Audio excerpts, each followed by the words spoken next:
Hey everyone, we'll go ahead and get started because I know we're a little bit past time. So, welcome everyone for coming here. This is the intro to the web dev.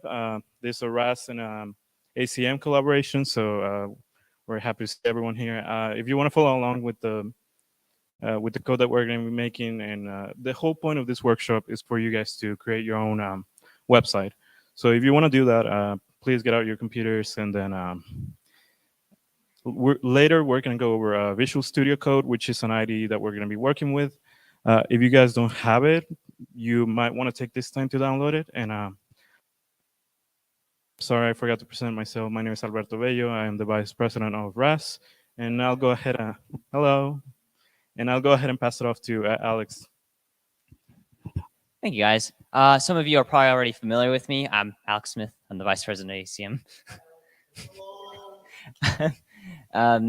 So I'll open up with a couple of comments. Firstly, so yeah, as Alberto mentioned, if you would like to follow along, we recommend you install Visual Studio since there's a lot of nice features there for web development. So I guess what I'll do is I'll move on to announcements, and then I'll let Alberto handle the rest. So firstly, here's sign in for ACM members. So if you just want to either go into that link or scan that QR code, please do. And we'll also make sure to take these in for RAS as well. So if you sign in here, then we'll also sign you in for RAS's attendance. Is that the attendance? Yeah. And if you are not already a member, we can make you a member. Membership is free. So for new people, you don't have to worry about paid memberships or anything of that sort. But yeah, I'll give you guys a second there to scan the QR code.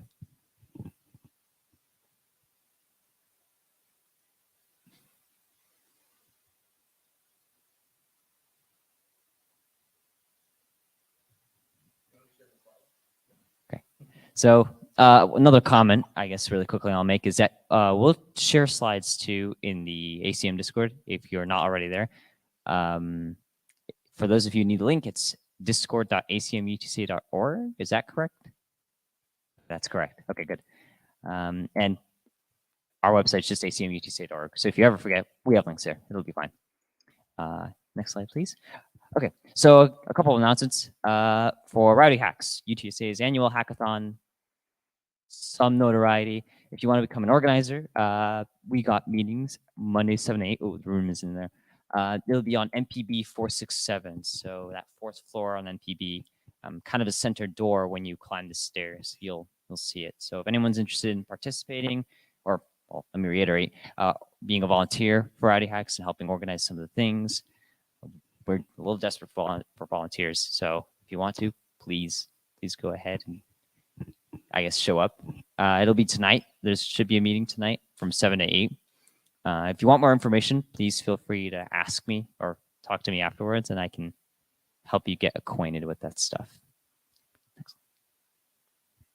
So on the topic of hackathons, here's Code Quantum. So reminder that will happen within, I think, 2 weeks, that weekend of November 5th to the 6th, mostly targeted towards, marginalized genders and women, though anyone is welcome to just mentor or hang out there, although you can't participate. So for those of you who can register and are interested, QR code's there. We also got our website, cqhacks.org. So we got more information on there. And if there's any questions about it, you can also ask me and I'll field them as such. Without further ado, I'll hand it off to Alberto and let him take care of explanation of web dev.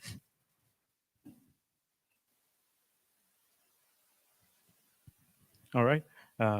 Thank you, Alex. All right, so we'll go ahead and start with a brief explanation of how the web works. So the way that it works is that individual organizations have servers. So servers are a computer dedicated to sending and receiving data with the client you're all on for, right now, for example. These servers can send the data, the website, so the data is the website. They can send it to your computer. You request this information by connecting to a web URL in a web browser such as Chrome or Internet Explorer. And the server registers where this request is coming from. That is your IP address. I'm sure you guys, have heard of IP addresses before. And then once it does that, it bounces the data. All right. Now, when it comes to, and there are two big sides to it. The first one is front end development, and the second one is back end development. The front end development basically consists of the visual part of a website, so what you're able to look at. And then the back end of a website is what is happening behind the scenes. So I think I have a better example on the next slide. Um, hmm. Okay. I think there was a slide that is missing, but a good way that I like to think about front end and back end development is like a kitchen. So if you're in a kitchen or in a restaurant, better say, uh, the server would be the front end development side of it. So the server is the one that goes to you and they ask you, hey, what do you want? And then once they have your order, they go to the kitchen, which is where they prepare all your food basically. Um, so a better example would be any website that you take a look at that would be front end developments, the visual part of it. And then let's say that when you're on a website, you make a request. So for example, let's say that you want to store information on a database. Uh, Storing that information on the database would be taken care of by the backend development side of the website.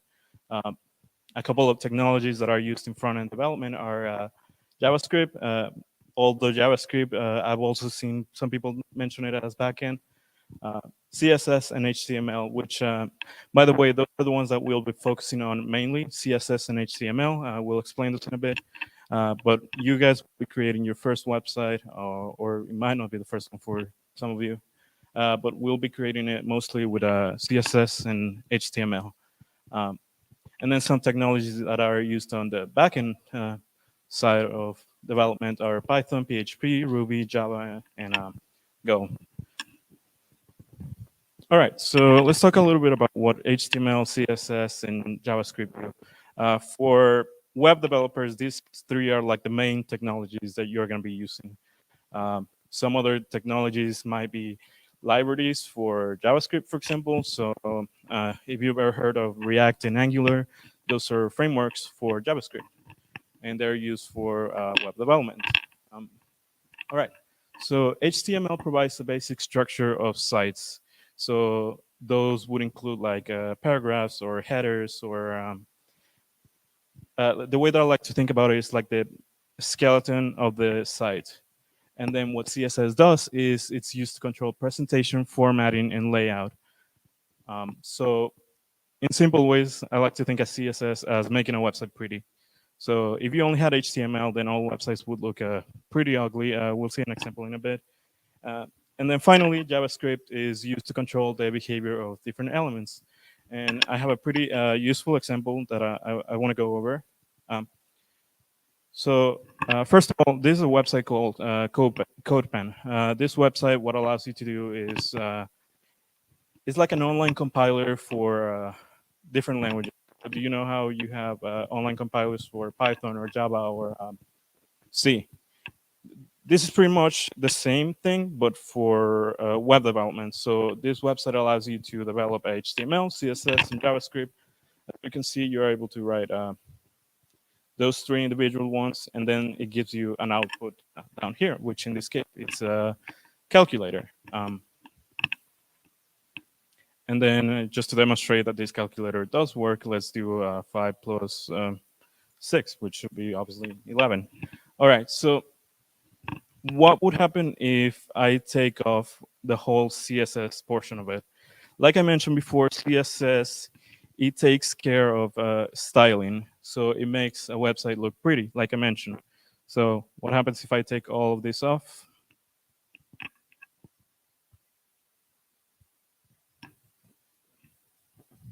Then this is what would happen. So it went from looking pretty to being really ugly. So this is pure HTML. So what you can see here, that is HTML. Like I mentioned, it is the skeleton of a website. So you can have, basically all we have here are buttons, as you can see there.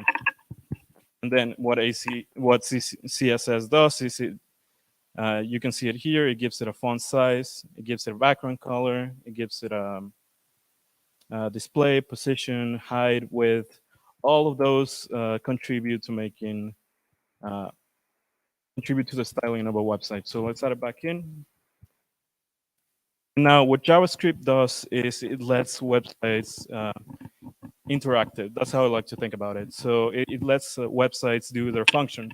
So if we took care, actually, if we got rid of this JavaScript, then what would happen is that the calculator would not work anymore. So I'm clicking at it right now, but it's not working anymore because I got rid of the JavaScript. So again, a good way to think about it is HTML, the skeleton of a website. CSS is styling of a website, what makes it look pretty. And then JavaScript is what actually makes a website work or do what you want it to do. Does anybody have any questions so far? All right.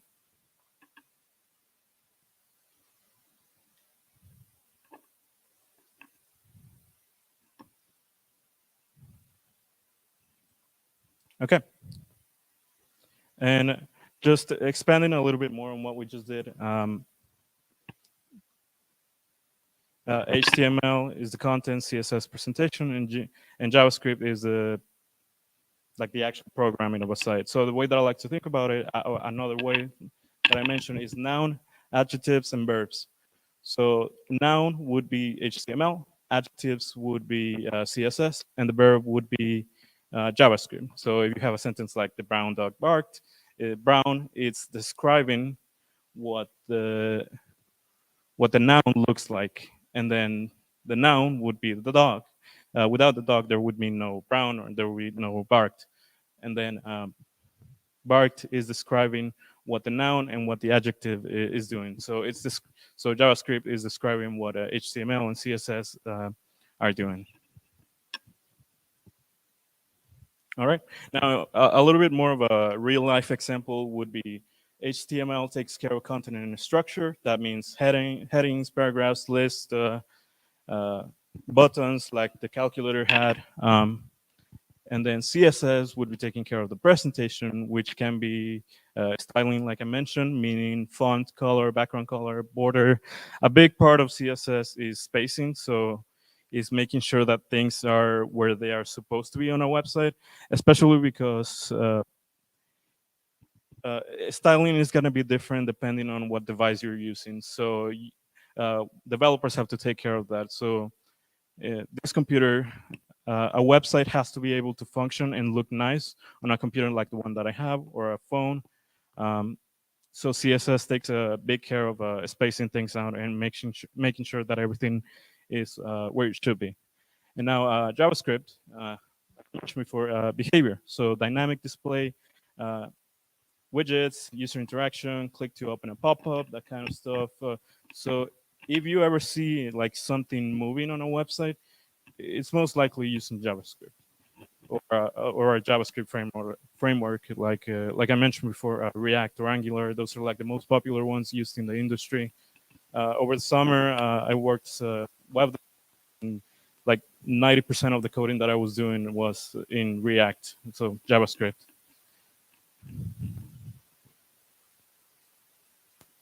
Um, so what is HTML? Hypertext Markup Language. That's what it stands up. That's what it stands for. If you were curious.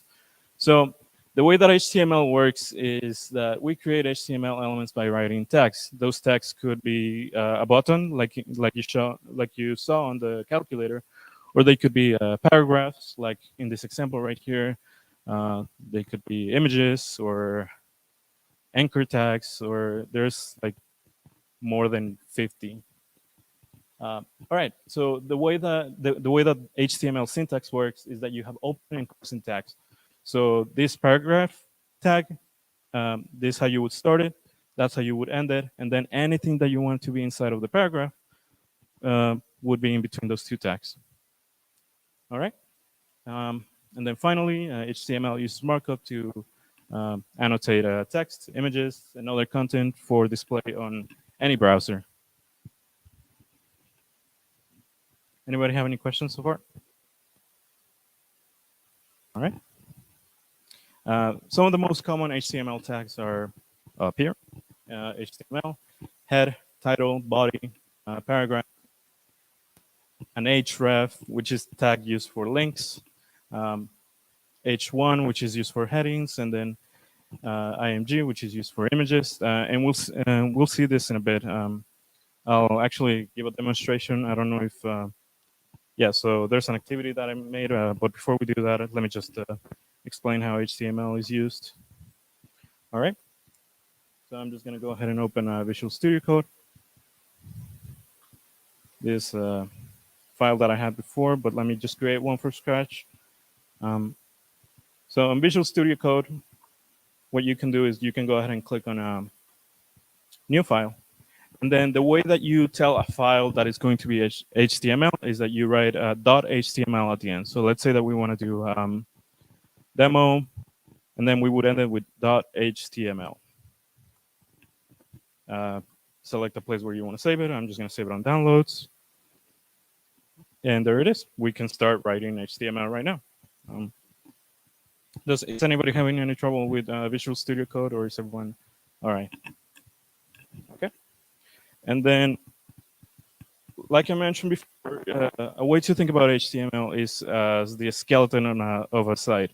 So for that skeleton, you need a structure. Now, the way that I like to do that is just do exclamation point, and then you use tab, and there's your HTML skeleton. This is what every HTML file needs to work. It needs a doc type, which is where you specify that it's going to be HTML, then an HTML tag, a head tab, and a body tag. Everything that is going to go into your website is going to be in between the body tags. So everything that you will add is going to go in between line 9 and line 11. All right. Now, if we open this right now, let me close Spotify. I can show you after. Yes. All right. So we can open the demo. And then right now, it's the reason why it's empty is because we haven't added anything. The only thing that you will be able to see right now is at the top. You can't see it right now, but you can see it now. It says, wait a second. Yeah, I know. Oh, no, I didn't. Yeah, thanks. All right, let's start with something simple. Let's start with a paragraph. So paragraph tags, if you remember, you do like the anchor thingy and then P and then you close it. But the simplest way to do it is honestly just write P and then tab, and then that's going to create the tag for you. And that works with absolutely any HTML tag. Let's say that you want an image tag, img, and then tab. It creates it for you. Let's do one more, an A tag, which is an anchor tag. A and then tab. There, it creates it for you. All right, what's up? Anchor tag is much like an image tag. Honestly, they work alternatively. So yeah, I think anchor tag works better for links. So exactly. So if you want a clickable link, then you would do an anchor tag. Let's start with the paragraph tag. Let's put some lorem text into it, and the way that you would do that is you write lorem, and then you would click tab, and then it's gonna add a bunch of lorem text for you. Let me just go to view, word wrap. That's better. Then when you save it, and then when you reload the page, there it is. There's our page. So technically, you could publish this, and that would be your first website. So this would be, people would be able to look at this. But I mean, who would want to look at that? It's very okay, okay. But yeah, let's try doing an image. There's a website that I really like, which is called Unsplash for free images. I'm going to talk about it a little bit after. Let's look up any image. You want an image of a fish? All right. Fishing? Orange one? Okay. If we click on it, we can click on copy image address. That's going to give us the address for the image. And then what we can do is we can go back to Visual Studio Code in our image tag. What we can do is we can paste it on where it says source. That's where it's going to grab the image from. And then once we save that, we go back to our website, which there it is. We reload. There's our fish.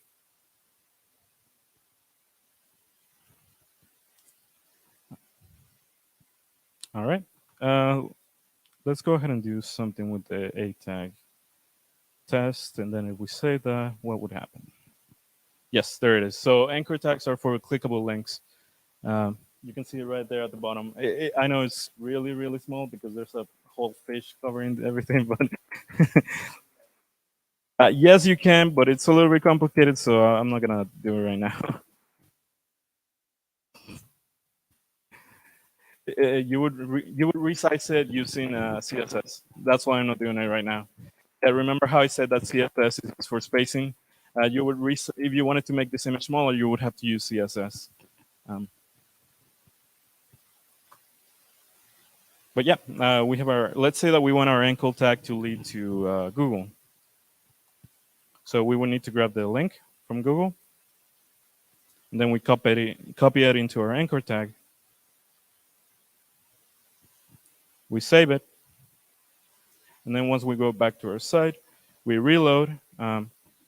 Just once more, you can see there at the right, our anchor tag has test in between the anchor tags, but then where it says href, it has the Google link. So that means when you click on test, it's gonna open a tab. It's gonna open a Google tab. So we click on that, it leads us to Google. Right? So that is yeah. What's up?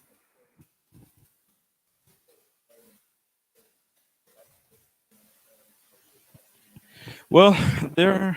How did I get it? Well, there are two ways to do it. One of them is you memorize it and you write it from memory, which I don't know how to do that. Yeah, nobody does that. So the way that you do it is just the exclamation point and tab, and there it is. So it's a command. Yeah. Yeah. Please don't memorize this. You don't have to. Just remember the command. It's exclamation and then tab. Yes. Anybody have any other questions so far?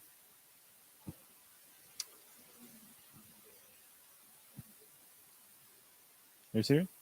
Okay. um, you exclamation mark and then tab. That's it.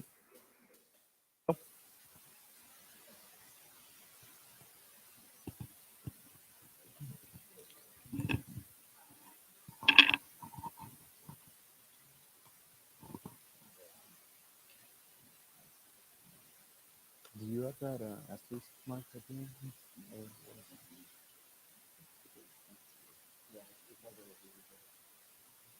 Oh, you're using Visual Studio.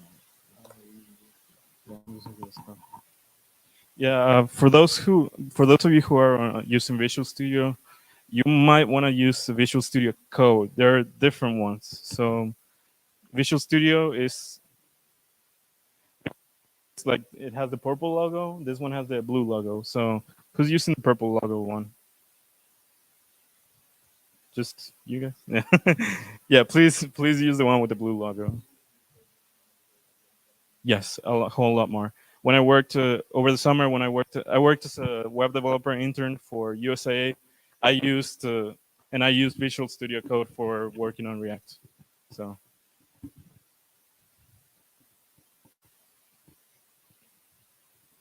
all right, and then we're gonna take like just 5 minutes just to work on an HTML activity. If you guys could please go ahead and try to recreate this on your own computers. Um, I'll give you a hint that where it says I am a header, that's gonna be an H1 tag. So the way that you would make this, I'll help you guys a bit. I'll give you some hints. H1 tag, we close it. What does H1 tag mean? And that's a header tag. So instead of making it be like a paragraph text, it's gonna make it bigger and it's gonna make it bolder. So let's say I am a header one or H1. We save that. That's what we would have. Um, and then if we do H2, some of you might take a guess of what this is. H1 and H2, it just refers to the sizes. So I think it should be a little bit smaller or bigger. I forget in which order it goes. Okay, it is smaller. So no. Mm-mm. You just have H1, H2, H3, 4, 5, 6. And I think it stops at 7. I think it stops at 7. And then so our header, and then oh, where's the? This is what we want, right? And then what would be the I am random text under header? That would be, as some of you might guessed it, is a paragraph tag. And then we have an anchor tag right here, and then an image tag. You don't have to use this image; just use whatever image you want. If you want to use another fish, go for it. Um, but yeah, I'll give you guys a second, and then I'll go ahead and show the answer in a bit. Header tag, yes. I think you can make them not bold, but you would also do that by using CSS. Yes. But yeah, you can make it, if you want to make it a different color or add a background text or make it cursive, be CSS. That would be CSS, yes. And for fonts, there are some default fonts that you can use, but most fonts you're going to have to import. So you would import them in HTML. So yes, actually, you can use the font just using HTML, but if you want to like make it bigger or smaller, all of that, you would need to use CSS.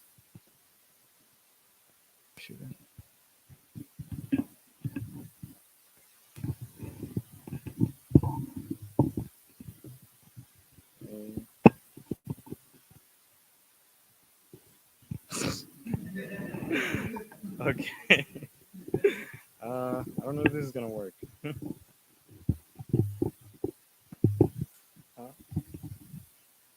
Oh, there you go. Thank you, Jeffrey.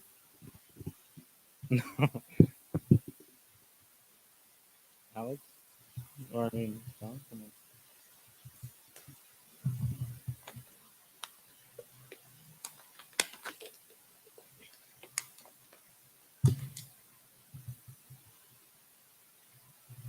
Okay. I think I have the solution file somewhere. Let me see if I have it. If not, I'll just code it. It's fine.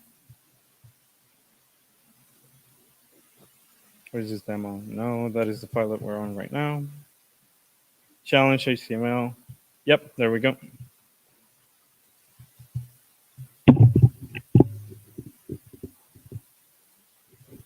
All right.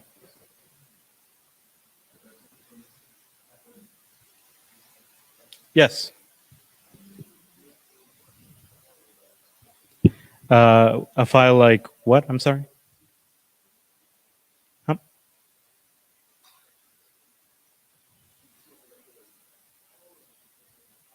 Are you asking how to create an HTML file? You would. Do you know how, like, for example, if you have a C file, it ends in .c. If you have a Python file, it ends in .py. HTML works the same way. So if you want a file to be HTML, you would write the name and then .html. That's how you specify that a file is HTML. And then you should be able to open it, and then it should open. Uh, this is not like the internet. I mean, because right now this website is living inside of your computer. We still this is not being hosted anywhere, so that's why at the top here it says the file path. Does that make sense? Okay, I'll create a new one just so you can see. So if I close this window, oh, I need to do that. Let's just click on new file, and then we'll click on. I'll name it demo2, and then you would do .html at the end. That's how you would specify that it's HTML. We create it, select somewhere that you want to save it, and then you're ready to write HTML on it. Just a reminder, the HTML basic skeleton that you need, exclamation mark, and then tab, and there you go.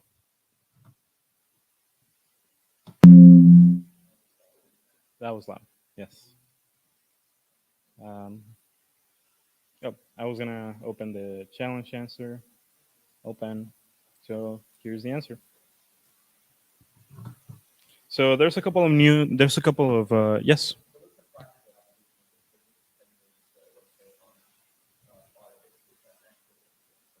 Yes.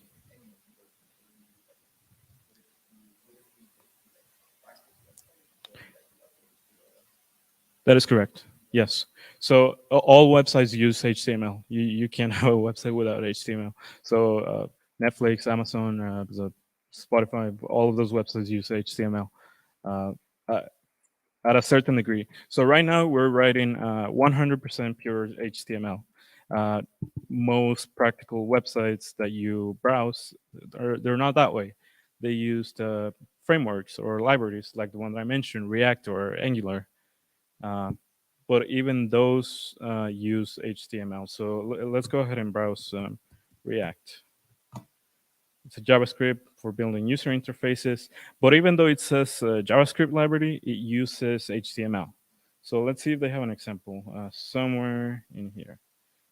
See, like this is a perfect example of a real life world application.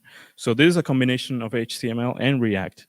So I can tell you from experience that when I worked at USA, like their whole website is built like this. They have thousands of files of HTML and React, hundreds of repositories for all their different widgets and applications that they have, and they're all built with React, and React uses HTML. Um,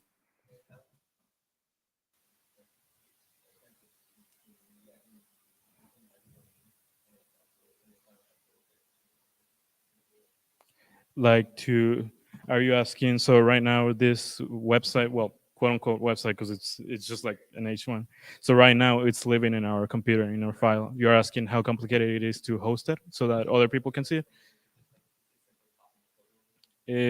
You can do it in less than 5 minutes. Yeah, I can show you. I was gonna go over this later, but I'll just go over it now. Um, so this is a website that I created in like 3 days.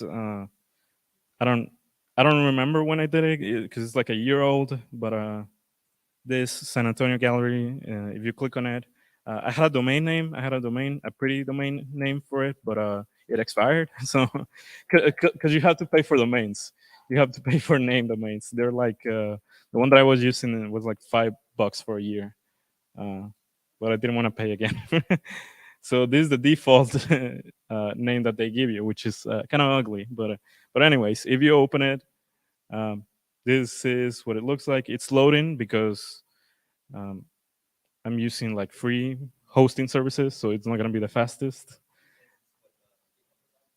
Yes.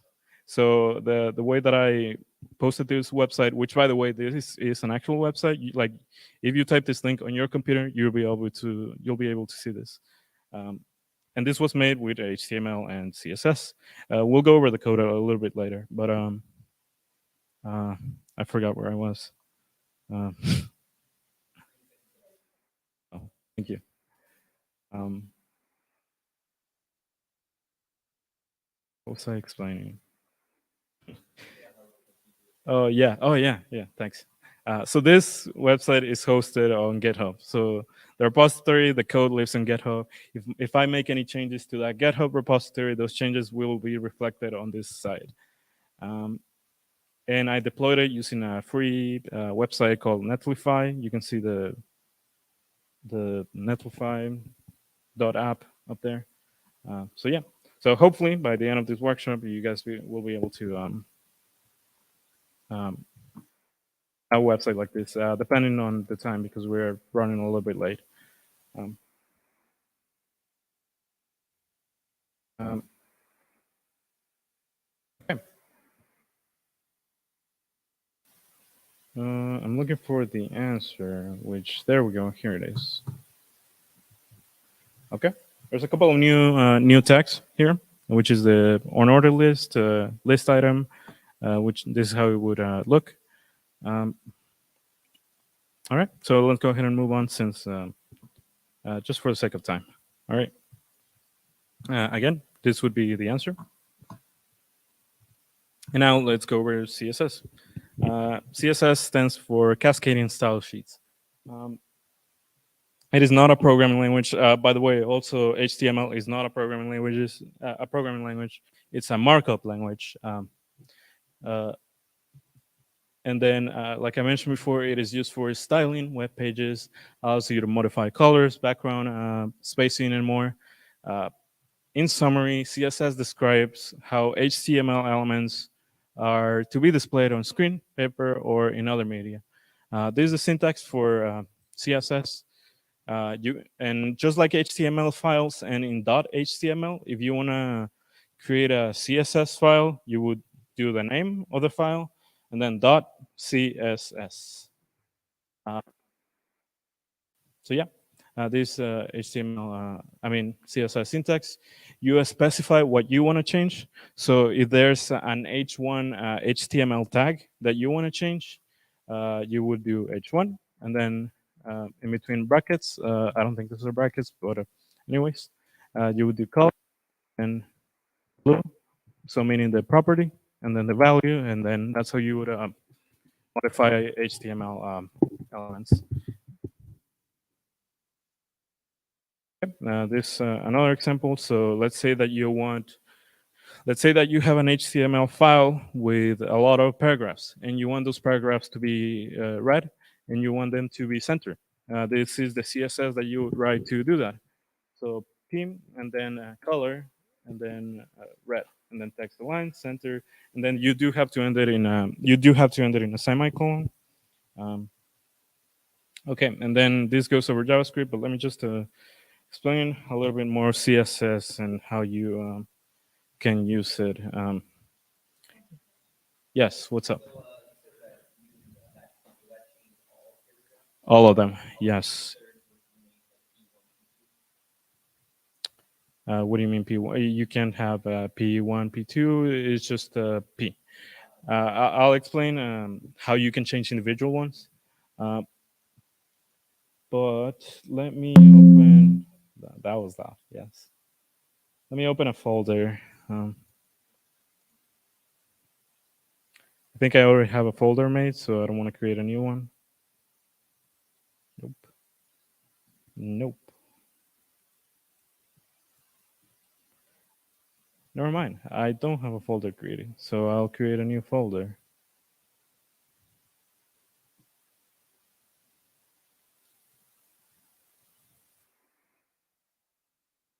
Mm.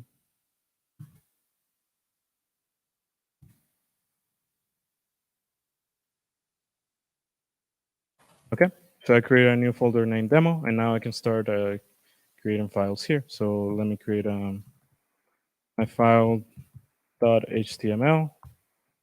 There it is. Let me add my skeleton by doing an exclamation mark. Tab. There it is.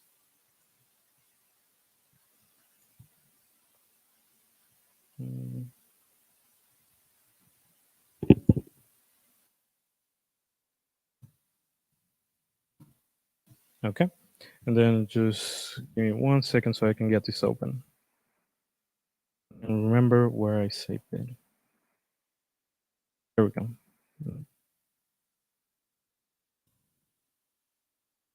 There it is, demo. Let me open it, and this is what it looks like. Again, it's empty because I haven't added anything. Let me add a paragraph with lorem text.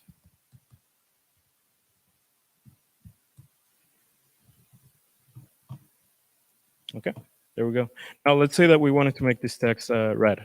The way that you would do that is you would create a new file, demo, and then we name it .css. Again, that's how you specify that a file is CSS. And then you would do pim, and then color red, and then close that. And then you can save that. And now when you refresh, nothing is going to happen because we haven't linked demo CSS to demo HTML. They need a way to communicate with each other. So The way that you would do that is in between the head of the HTML, you would do a link tag, link, and then where it says the href, it needs a link for reference, and that is going to be your demo.css. Now, once you do that, you want to save, and then if we refresh, now the text is going to be red because we are specifying it with CSS that we want it to be red. Anybody have any questions so far? All right. Let's say that, yes.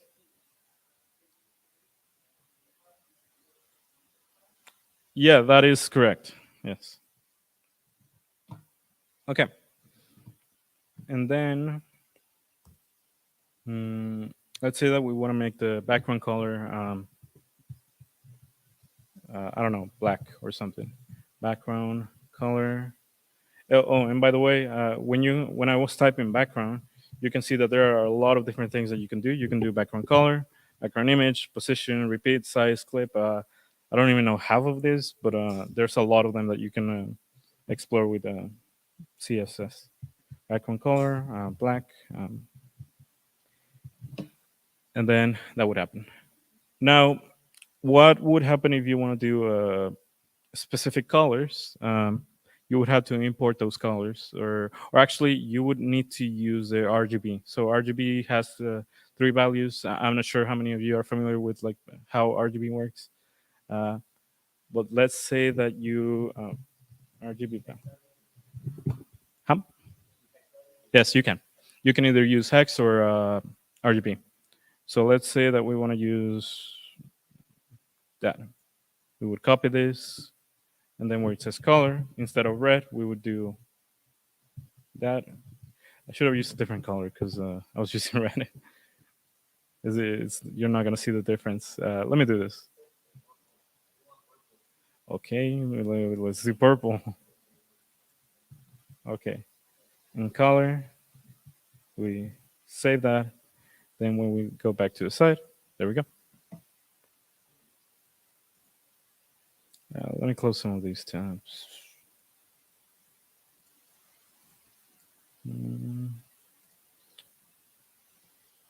All right. Does anybody have any questions? Okay.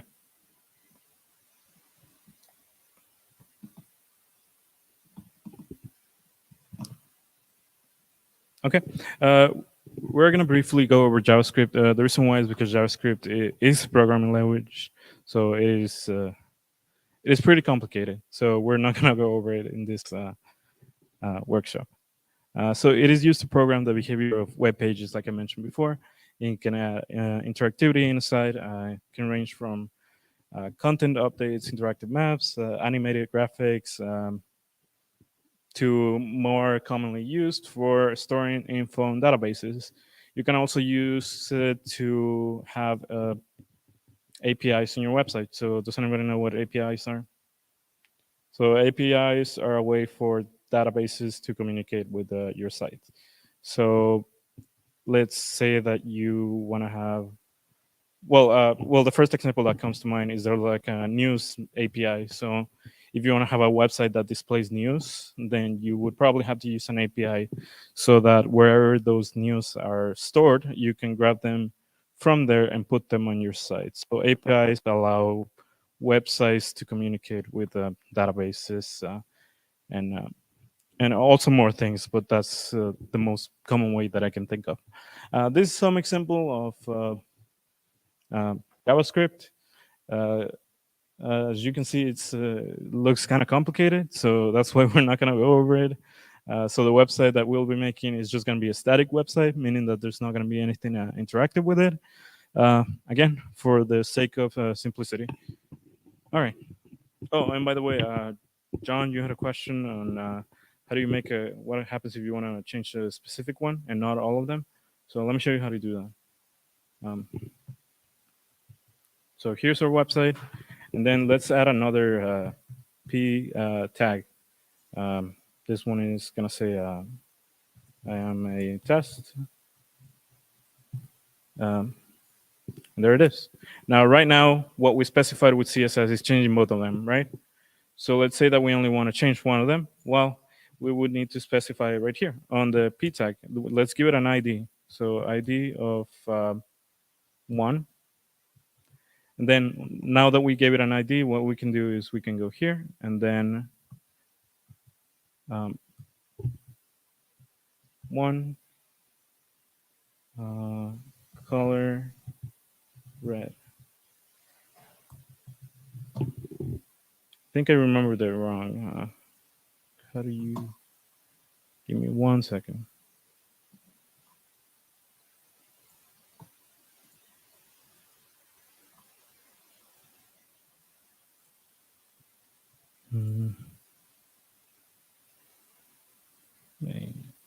Okay, I think I made a mistake because you can't have numbers on IDs. So let me just do that.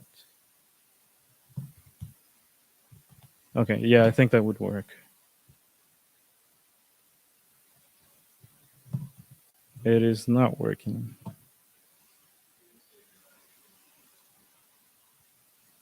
Oh, thanks. Yes, I know. Thank you for that. Yes, so this not you probably wouldn't give an ID of M. There are also classes. So as you can imagine, in a website like a fully developed website, you would have a lot of P tags, right? So you don't want to give every single one of them an ID because then it gets very confusing. So what you can also do is create classes so that you can include a group of tags in that class, and then you just have to change that class with CSS. But I don't think we'll need to do that for this workshop. So I'm not gonna go too in depth on that. Okay, now let's talk about Bootstrap. So what is Bootstrap? It's a framework for CSS for developing websites. It comes with a grid system, global CSS settings, preview components. The simplest way that I like to think about Bootstrap is like Lego blocks. So they allow you to build a website very, very easily. And then we'll see how in a second.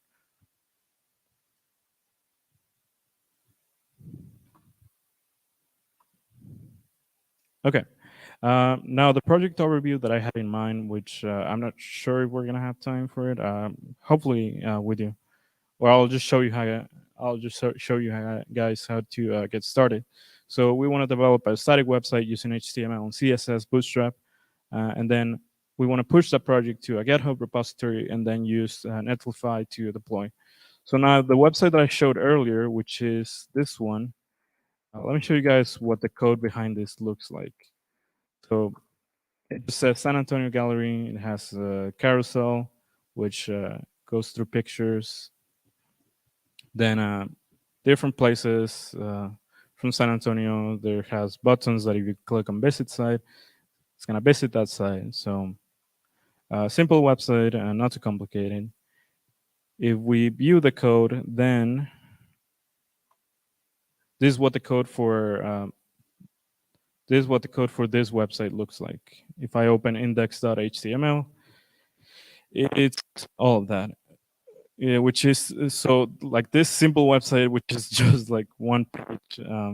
It's 300 lines of code, which is it sounds more complicated than it is, but Bootstrap allows you to basically grab snippets of code. So let's say that you want to use a button, you would go on Bootstrap, copy the code, and just paste it basically. So like I mentioned, it's just like Lego blocks. Um, the CSS for this website looks a little bit like this. So this a better example of how CSS is used. For those who are curious about where it says media, those are media queries. Media queries, they allow you to specify spacing depending on the screen size. So like I mentioned before, websites have to look good in any device that you look at it. It can be on a phone, on a tablet, or a computer. But not all of the spacing that you give it on on a laptop, for example, is going to work for a phone. So you have to specify if the size of the device is this, then do this. If it is this, or then do this. So I don't remember from memory, but this one might make it work from like for like an iPhone, this one for a tablet, and then so on. So that's what media queries will do. And then I think I have a little bit of JavaScript. Yeah, this is a JavaScript. Um, I don't remember what it does, but I wouldn't be surprised if I take it out and nothing happens. Uh, Again, we're not gonna go over JavaScript, so don't worry. And then I have a folder where just all of the images are saved, and that's it. All right. Okay. Then I just wanted to quickly talk about some useful developer resources. So first one is Unplash, which is like I mentioned before. It's for free, copyright-free images. So every time that I have to use images, I pretty much just go on this website. CodePen again for developing online, and then Coolors is just used for color palettes. I really like this website. Yes, Coolors. Yes.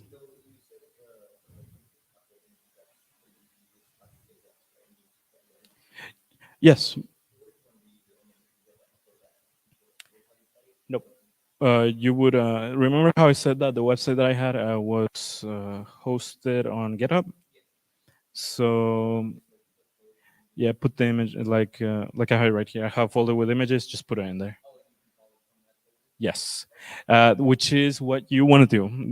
The reason why I did it like copy image address is just I was just showing the example how you do it, but you typically don't want to do that because you don't know if that image is going to be taken off the internet. So like one day it just might not be there, and then you're left without an image.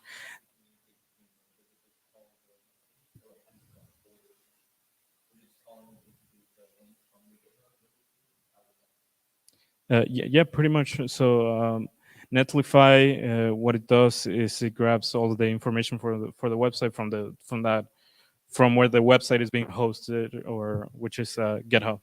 Yeah, and actually that is the reason why when you create an image tag, do you see how it says source and then alternate? So if you copy an image address there in source, but then let's say that one day it just disappears, then it would try to grab the image from the alternate. So you can provide two images there. So if it can find it on their source, it's gonna try to find it on the alternate. And if it's not there, then it's just gonna be blank. It's yeah. Yeah. So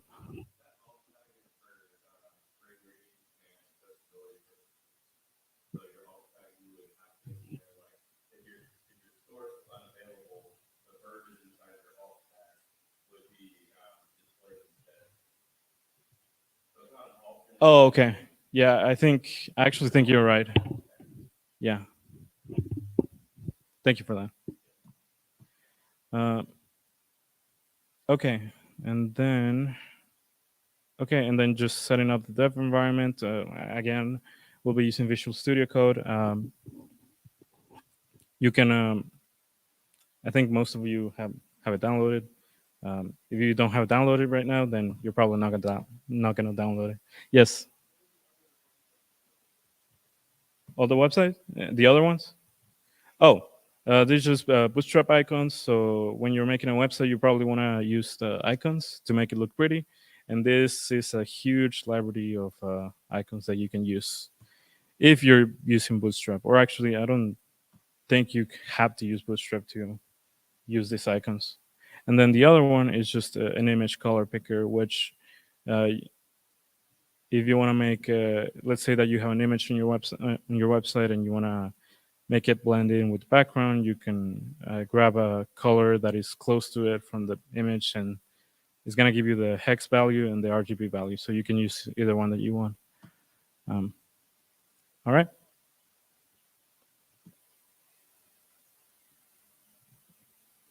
Uh, let's see. If you guys could give me 1 second, I'll go ahead and be right back. I just got to ask something real quick.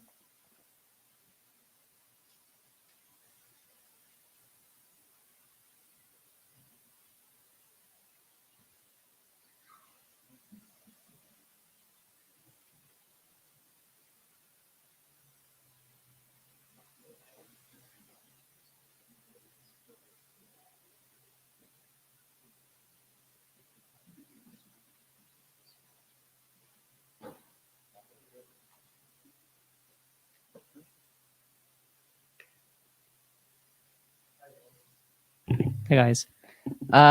So due to the lack of time, we probably won't go too far into the example website we intended to look deeper in the day, but we will post up the repository in our Discord later on, just so you guys can take a look at it. And again, I would recommend looking at these resources that are quite helpful. So when you get the chance, look at those. And firstly, before I finish off this presentation, firstly, thank you, Alberto, and thank you, Ras, for coming along with us. We really appreciate it.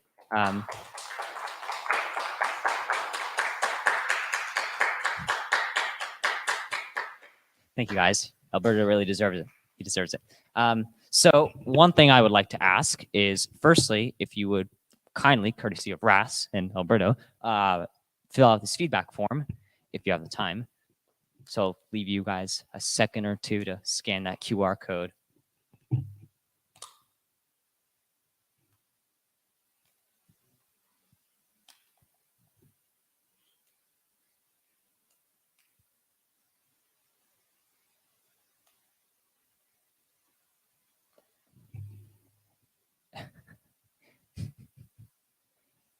Everyone mostly scanned that code, I think. If not,